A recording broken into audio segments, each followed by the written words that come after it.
Today we've got a guide for you for the brand new Slayer boss Araxxor. Now for this you're going to need 92 Slayer and to be on an Araxytes Slayer task in order to be able to kill it. The boss isn't too difficult at all. I'm going to be showing you a tactic that makes it even easier. For your gear you want to bring a scythe if you have one, if not your best crush weapon, Inquisitor's Mace, Abyssal Bludgeon and so on. For your cape, Infernal Cape if you have one, or if you're a noob like me, just a fire cape will do. Obviously a Slayer helm as we're on a Slayer task, an amulet of blood for you, ideally for those extra heals, if not just a normal fury. In your ammunition slot you want some dragon javelins. For the top and body, ideally you want Inquisitors if you don't have that Torva and if you don't have that Bandos. For the boots, Prims again if you have them, if not dragon boots. Ferocious gloves again if you have them, if not barrows will be absolutely fine. And finally the light bearer. For your inventory you want a heavy ballista, plus an Elder Maul if you have one, if not a Dragon Warhammer, a Divine Super Combat Potion, as well as some Anti-Venom. Now as you get better at this, you're probably going to need 2 Anti-Venoms, or the new one that gives you 6 minutes immunity instead of 3. You also either want the new Teleport Scrolls that teleport you straight here, a Medallion if you've unlocked Sleep and you can teleport direct there, if not just a Nectophile and run south.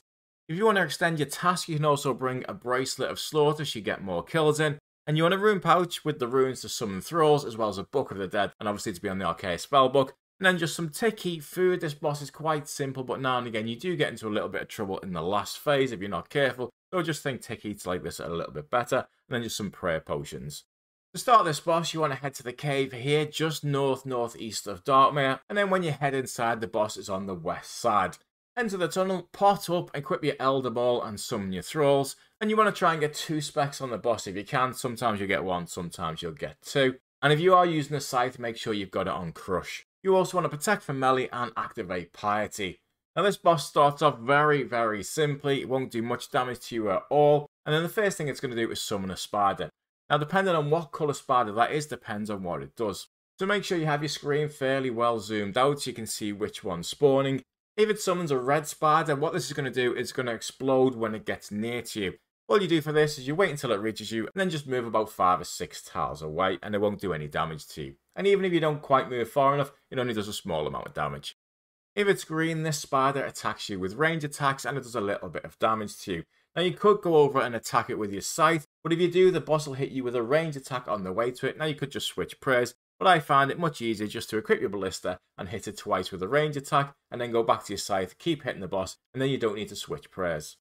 Finally, the most difficult one is the white one, and again all you do is you hit it with 1 range attack this time, then you just keep hitting the boss as normal. Now the white one reflects some damage back to you that you do to the boss, or some damage that you do to the little one back to you if it's right next to you. You could hit it twice with your ballista, but I personally only hit it once, because it's such low health after that, the damage it returns back to you is next to nothing, and it means you can kill the boss a little bit quicker.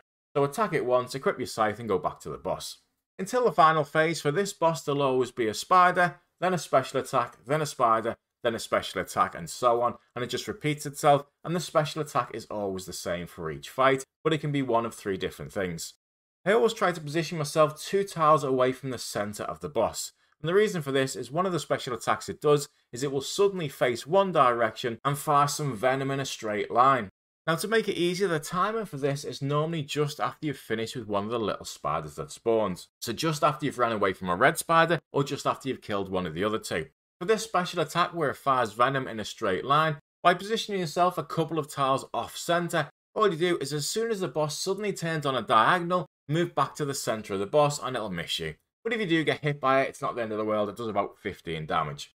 The next special attack is very similar and it throws out little balls of venom that land around where you stood. Again, you just move to the other side of the boss. This one's very easy to avoid, but it's more of a pain later when you have a lot of venom around the room. The other special attack the boss can do is to fire a little green ball at you, which is unavoidable, and it will put poison under your feet as you walk. Similar to Olm, all you do is you turn your run off, walk around the boss for a little while. It only does it for about 5 or 6 squares, and then you can attack the boss again. Again, these special attacks are always just after a spider dies.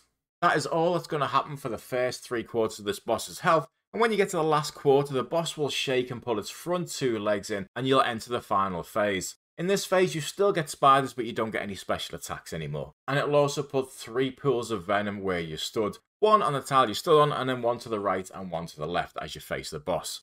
There's two ways to deal with this. You can simply run 2 tiles to the left or the right. Although with that, I generally find you run into venom more often than that because there tends to be a lot around the boss.